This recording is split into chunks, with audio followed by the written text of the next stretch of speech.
Ketika kita tidak lagi dapat mengubah situasi, kita ditantang untuk mengubah diri kita sendiri.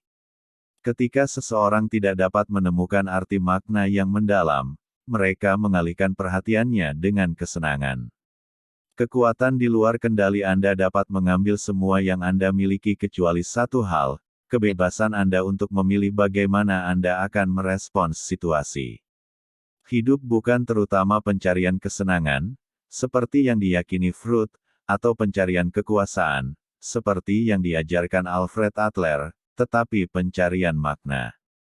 Tugas terbesar bagi setiap orang adalah menemukan makna dalam kehidupannya sendiri. Kami yang tinggal di kamp konsentrasi dapat mengingat orang-orang yang berjalan melewati gubuk-gubuk itu menghibur orang lain, membagikan roti terakhir mereka. Mereka mungkin jumlahnya sedikit, tetapi mereka menawarkan bukti yang cukup bahwa segala sesuatu dapat diambil dari seorang pria kecuali satu hal, yang terakhir dari kebebasan manusia, untuk memilih sikap seseorang dalam keadaan tertentu, untuk memilih jalannya sendiri. Hidup tidak pernah dibuat tak tertahankan oleh keadaan, tetapi hanya karena kurangnya makna dan tujuan. Sukses, seperti kebahagiaan, adalah efek samping tak terduga dari pengabdian pribadi seseorang untuk tujuan yang lebih besar daripada diri sendiri. Cinta adalah satu-satunya cara untuk menangkap manusia lain di inti terdalam kepribadiannya. Jangan membidik kesuksesan, semakin Anda membidiknya dan menjadikannya target, semakin Anda akan melewatkannya. Untuk sukses, seperti kebahagiaan, tidak bisa dikejar, itu harus terjadi. Dan itu hanya terjadi sebagai efek samping yang tidak disengaja dari pengabdian pribadi seseorang untuk suatu tujuan yang lebih besar dari diri sendiri atau sebagai produk sampingan dari penyerahan diri seseorang kepada orang lain selain diri sendiri. Kebahagiaan harus terjadi, dan hal yang sama berlaku untuk kesuksesan, Anda harus membiarkannya terjadi dengan tidak memedulikannya. Saya ingin Anda mendengarkan apa yang diperintahkan hati nurani Anda untuk Anda lakukan dan melanjutkan untuk melakukan yang terbaik dari pengetahuan Anda. Maka Anda akan hidup untuk melihat bahwa dalam jangka panjang, saya katakan, kesuksesan akan mengikuti Anda justru karena Anda lupa memikirkannya. Segala sesuatu dapat diambil dari seorang pria kecuali satu hal, yang terakhir dari kebebasan manusia, untuk memilih sikap seseorang dalam keadaan tertentu, untuk memilih jalannya sendiri. Keputusasaan adalah penderitaan tanpa makna. Pencarian makna adalah kunci kesehatan mental dan pertumbuhan manusia. Begitu pencarian makna seseorang berhasil, itu tidak hanya membuatnya bahagia, tetapi juga memberinya kemampuan untuk mengatasi penderitaan. Satu hal yang tidak dapat Anda ambil dari saya adalah cara saya memilih untuk menanggapi apa yang Anda lakukan kepada saya. Semakin banyak orang saat ini memiliki sarana untuk hidup, tetapi tidak ada artinya untuk hidup.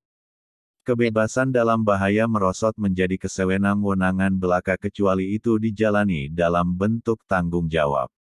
Itulah sebabnya saya merekomendasikan bahwa patung Liberty di pantai timur dilengkapi dengan patung tanggung jawab di pantai barat. Setiap orang memiliki panggilan atau misinya sendiri dalam kehidupan, setiap orang harus melakukan tugas konkret yang menuntut pemenuhan. Di dalamnya dia tidak dapat diganti, hidupnya juga tidak dapat diulang. Dengan demikian, tugas setiap orang adalah unik karena kesempatan spesifiknya untuk mengimplementasikannya. Kekuatan batin manusia dapat mengangkatnya melampaui nasib luarnya. Antara stimulus dan respons ada ruang. Dalam ruang itu, adalah kekuatan kita untuk memilih respons kita. Dalam respons kita terletak pertumbuhan dan kebebasan kita. Ketika seorang pria menemukan bahwa itu adalah takdirnya untuk menderita, ia harus menerima penderitaannya sebagai tugasnya yang tunggal dan unik. Ia harus mengakui kenyataan bahwa bahkan dalam penderitaan ia adalah unik dan sendirian di alam semesta. Tidak ada yang bisa membebaskannya dari penderitaan atau penderitaan di tempatnya. Kesempatan uniknya terletak pada cara dia menanggung bebannya. Apa yang sebenarnya dibutuhkan manusia bukanlah keadaan tanpa ketegangan, melainkan perjuangan dan perjuangan untuk suatu tujuan yang layak baginya. Apa yang dia butuhkan bukanlah pelepasan ketegangan dengan cara apapun, tetapi panggilan makna potensial yang menunggu untuk dipenuhi olehnya. Manusia tidak sepenuhnya dikondisikan dan ditentukan, tetapi lebih menentukan dirinya apakah ia menyerah pada kondisi atau menentangnya. Dengan kata lain, manusia pada akhirnya menentukan nasib sendiri. Manusia tidak hanya ada tetapi selalu memutuskan akan seperti apa keberadaannya, akan menjadi seperti apa dia di saat berikutnya. Menjadi toleran tidak berarti saya memiliki kepercayaan yang sama dengan orang lain.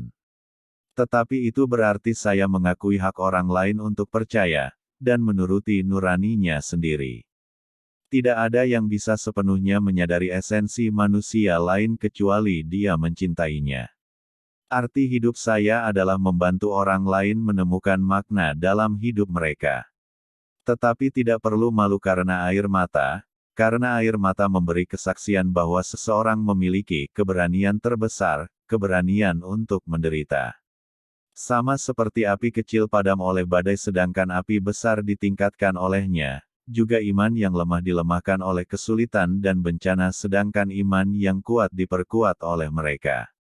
Pencarian manusia akan makna adalah motivasi utama dalam hidupnya dan bukan rasionalisasi sekunder dari dorongan instingtual.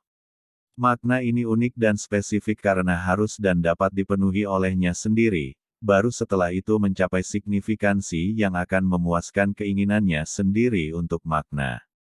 Kebahagiaan tidak dapat dicapai dengan keinginan untuk bahagia, itu harus datang sebagai konsekuensi yang tidak diinginkan dari bekerja untuk tujuan yang lebih besar dari diri sendiri.